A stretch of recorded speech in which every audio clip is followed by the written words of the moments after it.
Ma'am तब मैं French की क्लासेस लेती थी तो उसमें कट नहीं होता था फ्री वर्जन में, तो मेरा ये था कि कट मुझे नहीं होना पता था चाहिए। तुमने जानबूझ के किया ना। नहीं मैम, मैं तब फ्रेंच की क्लासेस लेती तो नहीं होता, उसमें कंटिन्यूस चलता रहता है। कोई बात नहीं, मैं बिना पढ़ाए तो आज नहीं जाने दूंगी, चाहे कितनी बार भी पढ़ाना पड़े। चलो, क्या पढ़ा तुमने इसमें, कहाँ तक पहुंच गए थे, आगे पढ़ना शुरू करो। Ma'am. However, as many as 13 generation elections general have been election, held generation नहीं, 13 for general general election. election, uh, 13 general elections have been held since independence, as well as 100 of state and local elections. There is a free press as well as an independent judiciary.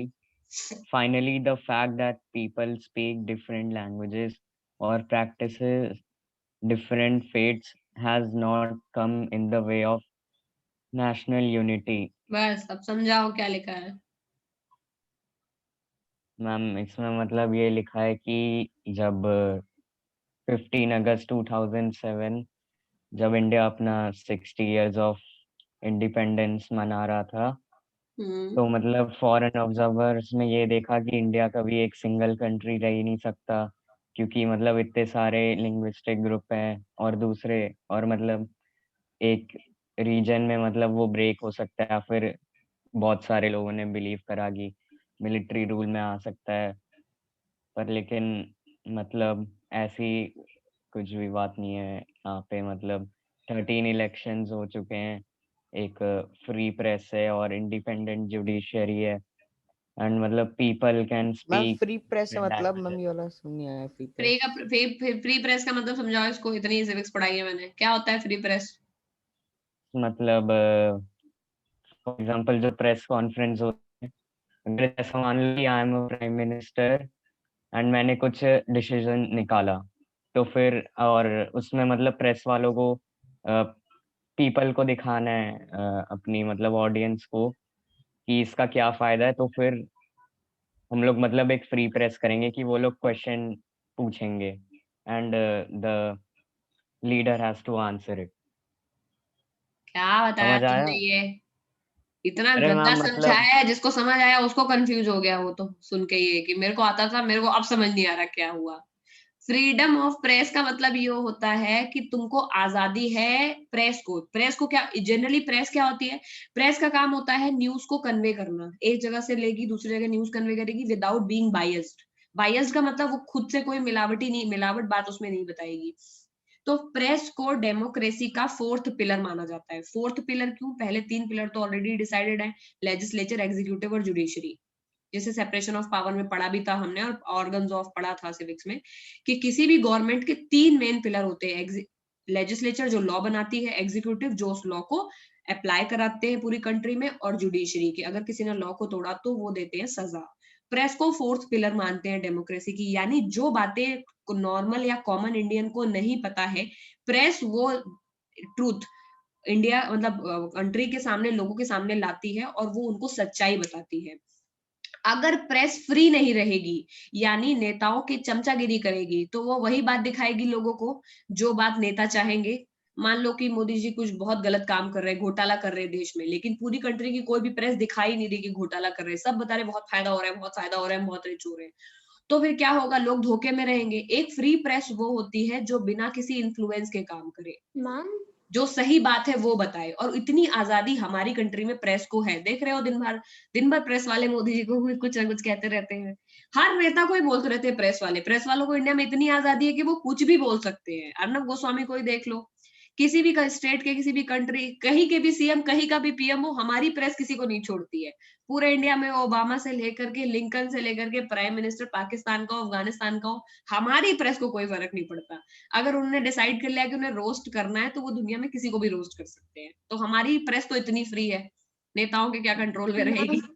हाँ, ma'am पर कुछ ऐसे channels होते हैं जो government control करती है, तो करेक्ट, वो लेकिन फ्री पे। कुछ चैनल्स ऐसे हैं जिनको ऐसा माना जाता है कि वो लोग गवर्नमेंट के हित में काम करते हैं। जैसे आज तक पे लोग ब्लेम लगाते हैं कि बीजेपी वालों ने खरीद रखा है आज तक को और एबीपी को। उसी तरह एनडीटीवी वालों को लोग ब्लेम करते हैं कि कांग्रेस ने खरीद रखा है एनडीटीवी को। क्योंकि अगर बीजेपी की कोई बहुत बड़ी गड़बड़ न्यूज आ गई तो वो एबीपी न्यूज वाले बचते हैं उसको दिखाने से। और एबीपी आज तक तो तब भी इंडिपेंडेंट है। अर्नब गोस्वामी को ले लो, उसका रिपब्लिक टीवी। इंडिया में कुछ भी चल रहा होगा, कुछ भी गड़बड़, उस रिपब्लिक टीवी कभी दिखाती ही नहीं है। रिपब्लिक टीवी क्या दिखाएगी? हमेशा कंगना रनौत, ऋतिक रोशन या फिर सुशांत राजपूत। जो न्यूज किस मतलब उसको कंट्री का न्यूज दिखाना ही नहीं है, वो पूरा 24 घंटे साल भर वही न्यूज दिखाया उसने। घंटी जाए भाड़ में, बस जैसे मेरे को टीआरपी मिल रही है वो दिखानी है बस। वो नहीं, टीआरपी Yes, sir. ऐसी न्यूज जिससे किसी और मतलब फिर क्या करेंगे, उसी कंगना रनौत के किसी स्टेटमेंट में हिंदू मुस्लिम करा देंगे, राम मंदिर घुसेड़ देंगे बीच में। तो ये इसको इसके ऊपर ब्लेम करते हैं कि ये बीजेपी ने खरीद रखा है इस चैनल को। उसी तरह एनडीटीवी में सबसे बुरी बात क्या है? कुछ भी चल रहा हो कंट्री में, अगर कोई चीज पॉजिटिव कर दिया बीजेपी ने तो वो नहीं दिखाते, वो न्यूज पर पॉजिटिव भी नहीं दिखाते, नेगेटिव तो तुरंत दिखा देते हैं। तो ऐसे कुछ तो चैनल्स मैम पे कभी ऐसे किसके ऊपर भरोसा करें मैम?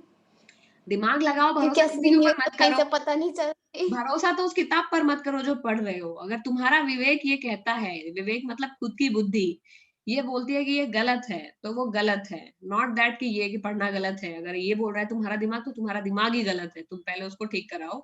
अगर दिमाग सही बात बोल रहा है कि नहीं, जो मैंने जितनी भी अभी तक चीजें मैंने देखी, जितना मैंने मेरी कंट्री को जाना है, इतना तो जैसे फार्मर्स का प्रोटेस्ट है तो ये जेन्युइन इश्यूज है, लेकिन इतना बड़ा इशू नहीं है जिसके चलते उमर खालिद और बाकी सारे जो मुस्लिम नेता है उनको जेल से निकालना ही होगा, वरना फार्मर्स का भला नहीं होगा। तो इतना नॉर्मल दिमाग इतना तो समझ ही सकता है ना कि फार्मर का इशू पैसे से या फिर उनके लिए डेवलपमेंट करने से सॉल्व होगा, ना कि पाकिस्तान खालिस्तान बनाने से। क्योंकि अगर जो नॉर्मल इशू है वो तो तभी सॉल्व होगा जब उसके लिए उस प्रॉब्लम की जड़ को देखा जाएगा, जब या तो उनको पैसे दिए जाएंगे, मशीनरी दिया जाएगा, कुछ वैसा दिया जाएगा। उनको उनको अलग कंट्री कंट्री देने से या उनको रिजर्वेशन देने से सॉल्व हो जाएगा? नहीं होगा। तो आपको अपना सोचना है और फिर आपको दोनों ही पार्टी को ढंग से इवेल्युएट करना है कि कौन ढंग से काम कर रहा है। जैसे बीजेपी और कांग्रेस दोनों को ही आजकल लोग पसंद नहीं कर रहे, लोग आपको बहुत पसंद कर रहे हैं दिल्ली में, क्योंकि आप अच्छा काम किया। आप उतना ज्यादा ऐड नहीं आता है टीवी में आम आदमी पार्टी का, लेकिन आम आदमी पार्टी ने जिसने स्कूल्स और मोहल्ला क्लिनिक बनवाए हैं, जिस तरह से बिजली फ्री दे रही है, तो दिल्ली में फिर से दोबारा से आई वो पावर में, क्योंकि लोगों के अंदर इतना दिमाग है कि वो ये देख सके कि कौन एक्चुअली काम कर रहा है। तो आपको वही करना है। किसी की मतलब स्पेशली न्यूज वालों की तो नहीं सुननी है, वो तो टीआरपी में के बारे में ही बात करते हैं और वो बस राम मंदिर नाम मंदिर करके तुम लोगों का राम हम राम कुछ न्यूज करके चैनल तो ऐसे होते हैं मैम जिनके न्यूज एंकर ऐसे लगते हैं बहुत मार खा के आए मैम, फिर न्यूज देते हैं मैम, एकदम गुस्से में रहते हैं, ऐसे टेम्पर लूज कर रहे होते हैं मैम। थोड़ा ड्रामेटिक नहीं लगता?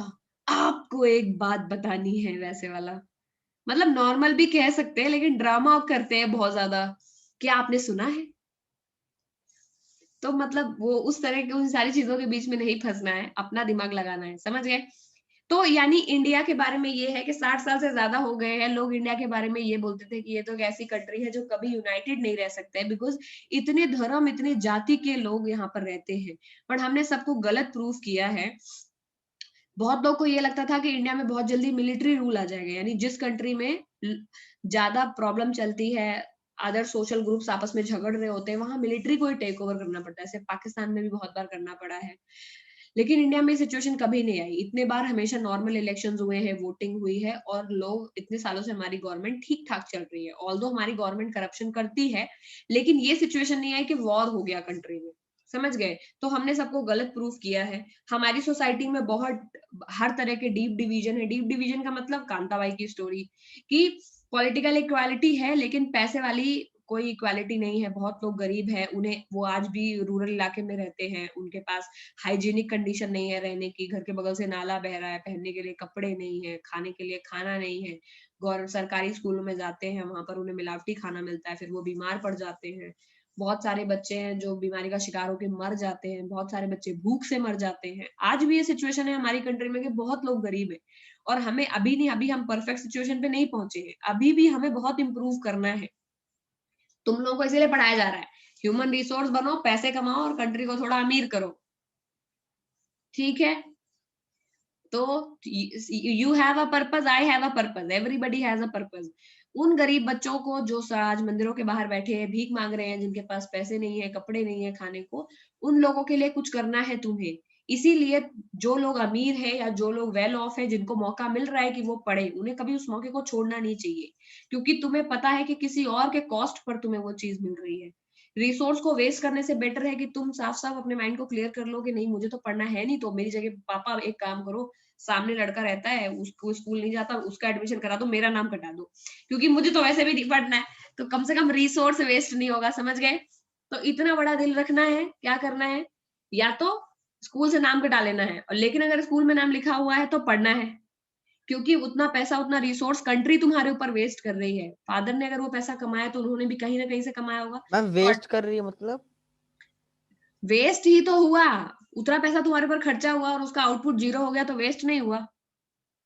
जैसे तुमने खाना मंगाया घर में और खाया नहीं, फेंक दिया, तो वो वेस्ट हो गया ना, वो रिसोर्स तुमने कंज्यूम नहीं किया। अगर तुम कंज्यूम करो, यानी बुक्स और जो भी तुम्हें नॉलेज मिल रही है उसको प्रॉपरली ग्रास्प करो, और कंट्री को ये लगे कि नहीं, आगे चल के तुम इतना अच्छा ह्यूमन रिसोर्स बनोगे कि डेवलपमेंट में हेल्प करोगे, तब तो फायदेमंद है। अगर ग्रास्प ना करो, कूड़े में बिकती रहे कॉपी, तो बेटर, तो रिसोर्स को तुमने कंज्यूम नहीं किया, वेस्ट किया। कंट्री में रिसोर्सेज लिमिटेड है, लोग ही अनलिमिटेड है, पॉपुलेशन बढ़ती जा रही है। तो जो भी रिसोर्स यूज करना है ढंग से सोच समझ के, ना खाना वेस्ट करना है, ना नॉलेज, और ना ही टाइम। समझ गए? तो यानी कि हमने इंडिया में बहुत बार ये ऑब्जर्व किया है कि रिच और पुअर दोनों ही बढ़े हैं सालों में। आज भी बहुत गरीबी है। प्राइवेट स्कूल्स में जो बच्चे जाते हैं, उनके पेरेंट्स अच्छी फीस भर सकते हैं, एक्सपेंसिव कपड़े उन्हें खिला सकते हैं, एक्सपेंसिव खाना, कपड़े पहना सकते हैं, अच्छा खाना खिला सकते हैं, फॉरेन ट्रिप्स पे ले जा सकते हैं। लेकिन बहुत सारे ऐसे हैं जिन्हें 2 वक्त की रोटी नहीं मिल रही है, स्कूल जाना दूर की बात है, उन्हें ढाबों पर चाय बेचनी पड़ती है, और ठंड में उन्हें सड़कों पर सोना पड़ता है। स्नोफॉल होती है तो जो सड़क पे सोते हैं उनका सोचो क्या होगा। तुमको घर बैठे बैठे मजा आ जाता है, मनाली में स्नोफॉल है, चलो चले घूम के आए, स्नोफॉल देखेंगे, अच्छा लगेगा। लेकिन वही स्नोफॉल की वजह से नॉर्मल ठंड में कम लोग मरते हैं, और स्नोफॉल में, क्योंकि इंडिया में बहुत सारे लोग सड़कों पर सोते हैं, तो स्नोफॉल जब होती है तो बहुत ज्यादा लोग मरते हैं। तो हमें ये देखना है कि सोसाइटी में इतनी इनइक्वालिटी ना रहे कि कुछ लोग बहुत इंजॉय कर रहे हैं और कुछ लोगों को बेसिक चीजें भी नहीं मिल रही है। तो इंडिया का एज अ कंट्री क्या पर्पस है? एज अ कंट्री ये पर्पस है कि कोई भी भूखा ना रहे, किसी को भी बेसिक एजुकेशन से किसी को मनाही ना हो, सब लोगों के पास में खाना हो और अच्छी अपॉर्चुनिटी हो। तभी इन अ ट्रू सेंस हमने जो कॉन्स्टिट्यूशन बनाया, जो हमने आजादी के बाद सपना देखा, वो तभी पूरा होगा। अभी हम उस सपने से बहुत पीछे हैं। समझ गए? अभी तो बहुत काम करना है। उठो पार्थ, धनुष उठाओ और पढ़ाई में लग जाओ। तो इसी के साथ ये चैप्टर खत्म हो रहा है। श्रीलंका की स्टोरी तुम लोग खुद पढ़ लेना, इसमें कुछ है नहीं। ओके, तो अब देखते हैं क्वेश्चन क्या क्या बने हमारे। 3 प्रॉब्लम जो न्यूली इंडिपेंडेंट इंडिया फेस करेगी, पता है हमको। प्लानिंग कमीशन का रोल क्या था? प्लान बनाना, मैंने बताया था 1951 में प्लानिंग कमीशन नेहरू जी ने क्यों बनाया था? To devise a plan for newly independent India, के किस तरह से हम इंडिया में डेवलपमेंट करेंगे। अभी तक हम 13 5-year प्लान बना चुके हैं। अब तो नीति आयोग आ गया है। नीति आयोग का नाम किस किसने सुना है? मैम सुना हुआ है, पता नहीं क्या है वो। पता नहीं क्या है? नीति आयोग प्लानिंग कमीशन का नया नाम है। थिंक टैंक है वो, गवर्नमेंट का जो पॉलिसीज बनाता है। तो कांग्रेस ने नीति आयोग प्लानिंग कमीशन बनाया था, लेकिन मोदी जी आए तो उन्होंने प्लानिंग कमीशन को हटा के उसकी जगह एक नई बॉडी रख दी है, नीति आयोग। प्रेजेंट डे उसका नाम है नीति आयोग। ठीक है। अगला है subject that were placed in union list. Union list में जो सब्जेक्ट प्लेस किए गए हैं वो है defence, currency, foreign relations. Subject concurrent list में कौन कौन से हैं ये तुम लोगों की कॉन्करेंट लिस्ट, ये तो नहीं पूछना नहीं चाहिए। पैसे देखो, हमारे कॉन्स्टिट्यूशन में 3 तरह की लिस्ट है। एक है, पता है ना लिस्ट के बारे में, तुम लोगों को सिविक्स में भी पढ़ा ही होगा। यूनियन लिस्ट, स्टेट लिस्ट और कॉन्करेंट लिस्ट। लिस्ट का मतलब क्या है? उसमें सब्जेक्ट लिखे हुए हैं, जैसे बैंकिंग हो गया, कम्युनिकेशन हो गया, डिफेंस हो गया, फॉरेन एक्सचेंज हो गया। ये बड़े बड़े मैटर है। इन मैटर्स में लॉ केवल यूनियन गवर्नमेंट ही बना सकती है। यानी यूनियन लिस्ट में जो सब्जेक्ट लिखे हुए हैं उसमें स्टेट गवर्नमेंट लॉ नहीं बना सकती, यानी योगी जी लॉ नहीं बना सकते, क्योंकि वो केवल यूपी के सीएम है। उसमें लॉ बनाएंगे मोदी जी और उनकी कैबिनेट या उनकी पार्लियामेंट। समझ गए? तो यूनियन लिस्ट में जो सब्जेक्ट होते हैं वो पूरी कंट्री के लिए इंपॉर्टेंट होते हैं, इसलिए उस सब्जेक्ट में केवल पार्लियामेंट लॉ बना सकती है। स्टेट लिस्ट में जो सब्जेक्ट होते हैं जैसे पुलिस हो गया, लॉ एंड ऑर्डर हो गया, एग्रीकल्चर हो गया, इरिगेशन हो गया, ये वो सब्जेक्ट हैं जिनमें कोई भी स्टेट लॉ, हर स्टेट अपने हिसाब से लॉ बना सकता है। तमिलनाडु वाले इरिगेशन पे अलग लॉ बना सकते हैं, यूपी वाले एग्रीकल्चर पे अलग लॉ बना सकते हैं, एमपी वाले एग्रीकल्चर पे अलग लॉ बना सकते हैं। मतलब इन सब्जेक्ट पे आप अपने स्टेट की नीड के हिसाब से लॉ बना सकते हैं। आपको पूरी कंट्री के लिए कॉमन लॉ बनाने की जरूरत नहीं है। एग्जाम्पल समझो, करेंसी पूरी कंट्री के लिए एक लॉ मतलब कॉमन होनी चाहिए। अब क्या हुआ कि करेंसी का बड़ा मन है लोगों का कि नहीं इसको तो स्टेट सब्जेक्ट में रखो। महाराष्ट्र ने अपनी अलग मराठी करेंसी छाप ली, एमपी वाले ने अलग करेंसी छाप ली, सबने अपनी में करेंसी छाप ली। अब कोई रुपया जानता ही नहीं है, तो कह रहा भाई मराठी दोगे तभी हमारे यहाँ सामान खरीद पाओगे। तुम यूपी के हो, पहुंचे महाराष्ट्र, वो बोलते मराठी रुपया नहीं है, जाओ यहाँ से, तुमको सामान नहीं बेच सकते। तो एक कंट्री में एक करेंसी होनी चाहिए, है बात की नहीं। तो करेंसी एक ऐसा सब्जेक्ट है जो सब जगह कॉमन होना चाहिए, इसीलिए उसको यूनियन लिस्ट में रखा गया है। उसी तरह डिफेंस, पूरी कंट्री का डिफेंस गवर्नमेंट के हाथ में होना चाहिए। किसी स्टेट के हाथ में होगा तो कॉम्प्रोमाइज भी हो सकता है, बाहर के फॉरेन वाले अटैक कर सकते हैं हमारे ऊपर। तो यानी डिफेंस हो गया, करेंसी हो गई, फॉरेन रिलेशन, ये ऐसी इंपॉर्टेंट चीजें हैं जो पूरी कंट्री को इफेक्ट करती है, इसीलिए इनको यूनियन लिस्ट में रखा है। लेकिन एग्रीकल्चर की पॉलिसी अलग अलग हो सकती है। महाराष्ट्र में बहुत सूखा पड़ता है तो वहां एग्रीकल्चर की अलग स्कीम है। मेघालय में बहुत बारिश होती है तो वहां एग्रीकल्चर की अलग स्कीम है, क्योंकि वहां बहुत बारिश होती है, वहां अलग तरह की चीजों की जरूरत है। यानी स्टेट लिस्ट में उन सब्जेक्ट को रखा गया है जिनमें स्टेट की डिमांड के हिसाब से लॉ बनाए जा सके, क्योंकि हर स्टेट अलग अलग ज्योग्राफिकल लोकेशन में है और हर स्टेट में अलग अलग तरह की पॉपुलेशन रहती है। फिर आती है कॉन्करेंट लिस्ट। कॉन्करेंट लिस्ट में वो सब्जेक्ट है जिनमें दोनों लॉ बना सकते हैं, स्टेट भी बना सकता है और सेंट्रल गवर्नमेंट भी बना सकती है। लेकिन अगर दोनों के बीच लड़ाई हो गई तो सेंट्रल गवर्नमेंट का लॉ जीत जाएगा। यानी मान लो एक सब्जेक्ट है कॉन्करेंट लिस्ट में एजुकेशन, उस पे स्टेट वाले भी लॉ बना सकते हैं, सेंटर वाले भी लॉ बना सकते हैं। अब स्टेट वालों ने ये लॉ बनाया कि 8वीं क्लास तक यानी 8th क्लास तक कोई भी एग्जाम नहीं होगा, मतलब उसके बिना एग्जाम करे सबको पास कर दिया जाएगा। सेंट्रल गवर्नमेंट ने लॉ बनाया कि 8th क्लास पे बोर्ड कर दिया जाएगा, बोर्ड को 10th से शिफ्ट करके 8th में कर रहे हैं, 8th में भी बोर्ड देना पड़ेगा। तो क्या लगता है किसका लॉ जीतेगा? सेंटर का। वो सब्जेक्ट ऐसा है जिसमें दोनों लॉ बना सकते हैं, तो सेंट्रल गवर्नमेंट अगर किसी स्टेट के लॉ को इंटरफेयर नहीं, हाँ पूछो। तो मैम फिर लड़ते ही क्यों अगर उनको पता है वही जीतना है? नहीं, क्योंकि नॉर्मल केस में उसमें स्टेट्स को आजादी रहती है। मान लो कोई स्टेट में बहुत ज्यादा ट्राइबल पॉपुलेशन है, उनको पता है कि कितनी भी कोशिश कर लो उनको 8वीं तक की एजुकेशन आने में ही 18 साल लग जाएंगे, क्योंकि वो बहुत पिछड़े हुए हैं। तो स्टेट अपने हिसाब से एजुकेशन लॉ बना देगा कि 8वीं तक किसी को भी हम डिटेंशन नहीं करेंगे, सबको पास कर देंगे। तो सेंट्रल गवर्नमेंट अगर अपनी हामी भर देता है तो वो लॉ स्टेट में चलेगा। लेकिन अगर सेंट्रल गवर्नमेंट ने बोल दिया कि नहीं, चाहे ट्राइबल हो या फिर वरुण, दोनों को ही बोर्ड देने होंगे तभी ही पास हो पाएगा, तो उस केस में सेंट्रल गवर्नमेंट का लॉ जीत जाएगा। लॉजिक समझो, वरना फिर भूल जाओगे। समझ गए? तो तीनों लिस्ट के लॉजिक हैं, इसीलिए तीनों लिस्ट में अलग अलग सब्जेक्ट है। तो पॉपुलेशन और एजुकेशन ये कॉन्करेंट लिस्ट का पार्ट है, तो तुम आराम से लिख सकते हो। Irrigation, law and order, police, agriculture ये स्टेट लिस्ट का पार्ट है, ठीक है। और उसी के साथ में currency, foreign exchange, currency, foreign relation, banking और डिफेंस, न्यूक्लियर, ये सब उसका पार्ट है यूनियन लिस्ट का। ओके, एनीवे सुन तो रहे हो तुम लोग। Economic planning by which both the state and a private sector played a role in development was called a, book पढ़ना और इसको क्वेश्चन करना, मुझे तो ऐसा याद नहीं आ रही कोई लाइन। द डेथ ऑफ, किसकी डेथ? श्री रामुलू की डेथ, ठीक है। At independence majority of Indian lived in villages, correct. Constituent assembly was made of member of Congress party, correct. बहुत सारे कांग्रेस पार्टी के, लेकिन सारे कांग्रेस पार्टी के मेंबर्स नहीं थे, और पार्टी के मेंबर्स भी थे, तो ये रॉन्ग होगा। कांग्रेस पार्टी के अलावा प्रिंसली स्टेट्स के मेंबर्स भी थे और पार्टी के मेंबर भी थे, तो कॉन्स्टिट्यूएंट असेंबली में सारे कांग्रेस के मेंबर नहीं थे, तो ये गलत है। First national election only men were allowed to vote, answer तो इसका आदित्य। पहले नेशनल इलेक्शन में केवल मेन अलाउड थे वोट करने को, वीमेन को वोट नहीं दिया।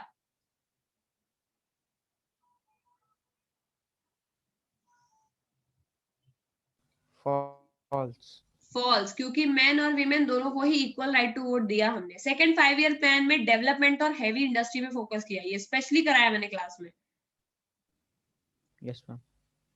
करेक्ट, यस ट्रू है ये। तो अब इसके क्वेश्चन है 10 तक, ये सब करने हैं, कल करके मुझे कल तक भेजना है, समझ रहे हो? Okay ma'am. तो इसी के साथ हिस्ट्री खत्म हो गई। अब वाह भगवान भाई वाह। भगवान भला करे तुम लोगों का क्या पढ़ोगे क्या नहीं। तो अब क्या करेंगे, उल्टे होंगे टेस्ट। तो चैप्टर नंबर 10, इस लास्ट के 3 चैप्टर्स, ये चैप्टर, इसके पहले का और इसके पहले का चैप्टर, इनका रिटन टेस्ट होगा तुम लोगों का आफ्टर क्रिसमस, जो कि टेस्ट सीरीज का पार्ट है। शेड्यूल बनाऊंगी तो मैं क्रिसमस के बाद एक टेस्ट रखूंगी, जाओ इसको पढ़ो। हिस्ट्री में 3 चैप्टर, 3 चैप्टर के ग्रुप में टेस्ट होने हैं तुम लोगों के, और अब जल्दी जल्दी होंगे, सिलेबस फटाफट होगा। और अब जो गड़बड़ करेगा ना, मैं बता रही हूँ, अब बहुत बुरा होगा। कई बार मैंने वार्निंग दी।